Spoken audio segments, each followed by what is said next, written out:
할렐루야. 저는 영도중학교에서 기획행정을 맡고 있는 김성중 목사입니다. 우리 쉐마 성도님들 여름 내내 잘 지내셨는지요? 부디 항상 건강하시고 또 주님 안에서 평안하시기를 바라겠습니다. 오늘은 우리가 누가복음 5장 1절부터 11절까지 나오는 베드로를 부르시는 그 예수님에 관한 내용을 살펴보면서 이번 학기에 문을 열고자 합니다. 오늘 본문 내용은 다음과 같습니다. 1절과 2절을 보시면 예수님의 말씀을 듣고자 많은 군중들이 이 비린내 나는 작은 항구에 계신 예수님 주위로 몰려들었습니다. 베드로를 비롯한 그 어부들은 밤새 아무 소득 없이 긴 밤을 바다에서 허탕을 치고 항구로 나와 빈 그물을 씻으며 정비하고 있었던 중이었습니다. 3절을 보시면 예수님께서 양해도 구하지 않으시고 베드로의 배를 올라타신 이후에 베드로에게 그 정박한 배를 항구에서 조금 떨어뜨려 모두가 볼 수 있게 해달라고 요청합니다. 즉석 설교 강단을 만드셨던 것입니다. 누구한테 이런 부탁을 하셨을까요? 바로 이 배의 주인인 베드로에게 부탁을 하셨습니다. 우리는 베드로와 예수님이 구면이라는 것을 알고 있습니다. 누가복음 4장 38절과 39절을 보시면 예수님께서 베드로의 장모의 그 열병을 치유해 주신 사건을 우리가 볼 수 있습니다.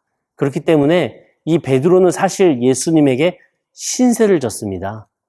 중동 문화에서는 신세 갚는 것을 필수로 생각했었고 베드로는 신세를 갚을 겸 예수님께서 타신 그 배를 항구에서 조금 멀리 떼놓습니다.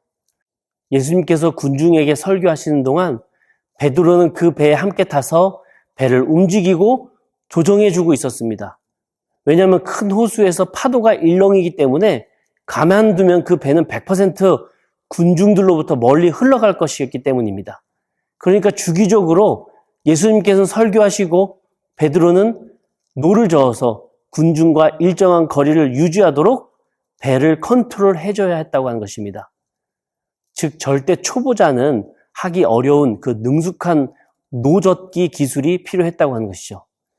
장모의 열병을 치유해 주신 그 예수님께 은혜도 갚을 겸 이 노젓기의 장인인 베드로는 설교 내내 선상 위에서 강단을 위해 부단히 애를 썼다고 하는 것이죠. 그렇게 무사히 설교 시간을 마쳤어요. 그리고 배를 다시 무태 대고 예수님은 내리셨습니다. 그럼 이제 베드로와 예수님 둘의 관계도 끝나는 거 아닙니까? 근데 예수님께서는 베드로의 그 장모를 고쳐주셨고 베드로는 선상 설교를 위해 배를 빌려드리고 노까지 저어드렸어요. 이렇게 예수님과 베드로의 관계도 이제 여기서 끝이 나는 것처럼 보였습니다. 그러나 예수님께서 놀랍게도 괴상한 말씀을 하십니다. 4절인데요. 자, 이제 깊은 곳으로 가서 그물을 내려 고기를 잡으라. 산속 나사렛 마을 목수 출신 예수님께서 어부, 고기잡이 출신 베드로에게 물고기를 어떻게 잡아라 라고 명령을 하십니다. 참 어처구니 없는 제안 아닙니까? 바다에서 수영 한번 안 해봤을 것 같은 저 산속 마을 출신 목수가 비린내가 몸에 밴 그 고기잡이 선장에게 훈수를 두고 있는 셈인 거죠. 지금 안 그래도 베드로는 밤새 그물질했기 때문에 지쳐 있었습니다. 게다가 한 마리도 못 잡았어요. 그러나 이런 예수님의 그 터무니없는 요청에도 베드로는 장모님의 열병을 고쳐주신 그 예수님께 정말 마지막으로 신세 갚는다는 그 생각으로 마지못해 배를 정말로 띄웁니다. 게네사렛 어부들은 물고기가 밤에 더 잘 잡히고 신선한 물이 호수로 유입되는 그 상류층에서 더 많은 물고기가 잡힌다는 것쯤은 누구나 다 알고 있는 사실이었습니다. 지금 산속 출신 예수님이 바로 여기서 지금 고기를 잡아보라고 말씀하시는 것은 보통 어부들이 그물질하던 그 고기잡이 공식과는 전혀 맞지 않는 것이었습니다. 그래서 베드로가 5절에 이렇게 이야기를 합니다. 선생님, 저랑 제 동료들이 밤새 저 맑은 물이 유입되는 상류층에서 고기를 잡기 위해 그물 던졌지만 한 마리도 못 잡았습니다. 그런데 지금 이런 대낮에 게다가 물도 탁한 이곳에 그물을 던지는 것이 얼마나 헛수고인지 한번 잘 보세요. 이제 선생님이 말씀하신 대로 그물 내립니다. 한번 잘 보세요. 과연 뭐가 잡히나요? 휙 던졌어요. 여기서 선생님이라고 말한 그 헬라어 원어는 에피스타테스라는 단어인데 그 의미는 두목, 대장이라고 하는 의미입니다.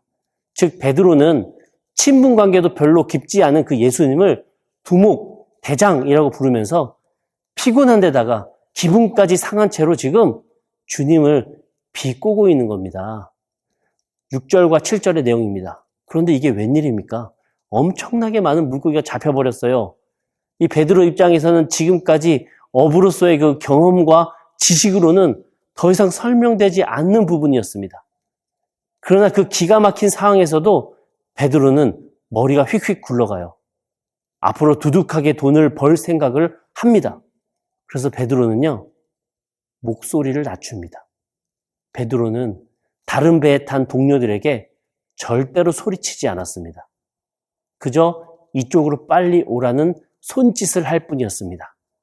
사람 목소리는 땅 위보다 물 위에서 7배나 더 멀리 전달된다고 합니다. 만약에 베드로가 소리 지르면서 동료들을 부르며 고기가 정말 많이 잡혔다고 외친다면 그 목소리는 10중 8구 예수님과 함께 그 물가에 있는 사람들에게도 들리게 될 것입니다. 그렇다면 기적같이 물고기가 잘 잡히는 그 포인트가 어디인지를 공개하게 되는 셈이 되겠죠. 좋은 포인트는 바로 돈벌이와 직결되기 때문에 어부라면 낚시 포인트에 아주 민감했고 게다가 선장이라면 이런 비밀 포인트는 밥줄이자 연륜이 되는 것이기 때문에 절대 공개하지 않습니다. 그런데 베드로는 정신이 번쩍 들어요. 여기서 베드로의 그 위대함이 드러났는데요. 돈줄이 될 그 포인트를 생각하다가 갑자기 베드로 머릿속에 스치는 한 존재가 있었으니 바로 예수님이었습니다. 이렇게 기가 막힌 포인트를 잡아낼 수 있는 저 예수 선생님은 이런 엄청난 능력의 소유자인데 그렇다면 분명 삽시간에 부자가 될 수 있을 터인데 왜 랍비의 길을 가고 땡전 한 푼 못 버는 그 배고픈 인생길을 가며 어렵게 살아갈까? 이 궁금증이 생기기 시작했습니다. 그러면서 이어서 8절에 베드로는 그 물고기를 뒤로 하고 예수님에게로 향합니다. 그래서 군중들에게 그 물고기가 많이 잡힌 그 포인트가 다 탄로나고 말았어요. 그러나 베드로는 그 좋은 포인트가 노출되든 안 되든 상관없었습니다. 왜요? 이제는 메시아를 만났기 때문이죠. 베드로에게 있어서 예전에 예수님은 비꼬며 말하는 두목이자 대장이었지만 이제 예수님은 주님, 구세주가 되었습니다.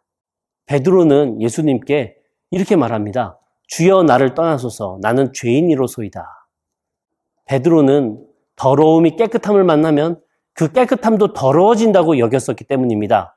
그래서 예수님께 나를 떠나달라고 이야기했었어요. 그러나 예수님의 생각은 다르셨죠. 예수님께서는 그 깨끗함이 더러움을 정결케 할 수 있다라고 보셨고 중요한 것은 베드로와 만나서 그와 가까워지는 것에 있다라고 믿으셨습니다. 그래서 이 베드로를 선택하셨죠. 누가복음에서 죄인이라고 하는 말이 처음으로 사용되는 곳이 바로 이 본문의 말씀입니다.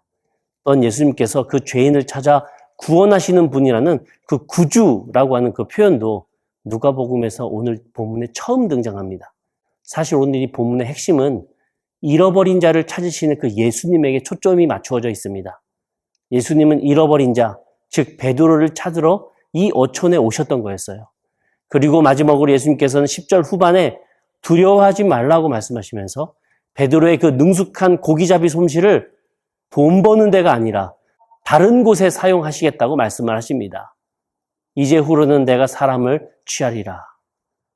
취하다, 이 헬라어 원어 뜻으로는 낚다라고 하는 의미로서 산채로 낚다, 살리기 위해서 낚다라고 하는 속뜻을 가지고 있습니다. 즉 지금까지 물고기는 낚이면 죽어야만 했습니다. 베드로도 물고기를 죽이기 위해서 낚았었습니다. 그러나 앞으로 이 구세주 예수님과 함께 할 때는 이제부터 그 반대로 사람의 영혼을 살리기 위해서 낚을 것이고 산채로 낚을 것이라고 하는 것입니다. 이렇게 예수님께서는 물질 세계에 붙잡혀 있었던 이 베드로를 영적 세계로 낚아 올리셨고 베드로도 이제는 영혼을 살리는 주님의 제자가 됩니다. 이렇게 베드로는 자신이 가지고 있었던 그 어부의 기술을 영적으로 승화시켜서 예수님의 배에 올라타 새로운 신앙 항해로 모험을 떠나는 시작을 하게 된 것입니다. 우리 사랑하는 쉐마 성도님들도 예수님께서 다가오셔서 이 물질 세계가 전부가 아니라 영적인 세계가 있음을 말씀하시며 우리를 초대하십니다. 베드로를 부르셨듯 우리를 부르시는 그 예수님의 음성에 귀 기울이며 주님과 함께 그 영적인 기쁨의 세상을 경험하시는 저와 우리 쉐마 성도님 되시기를 바라겠습니다. 우리가 이제 한 학기 동안 이 쉐마를 공부할 텐데요. 베드로에게 다가오신 그 예수님을 우리 역시도 소유하고 그 예수님과 동행하시는 저와 우리 쉐마 성도님을 다 되시기를 주님의 이름으로 간절히 축원합니다. 한 주간도 평안하시기 바랍니다.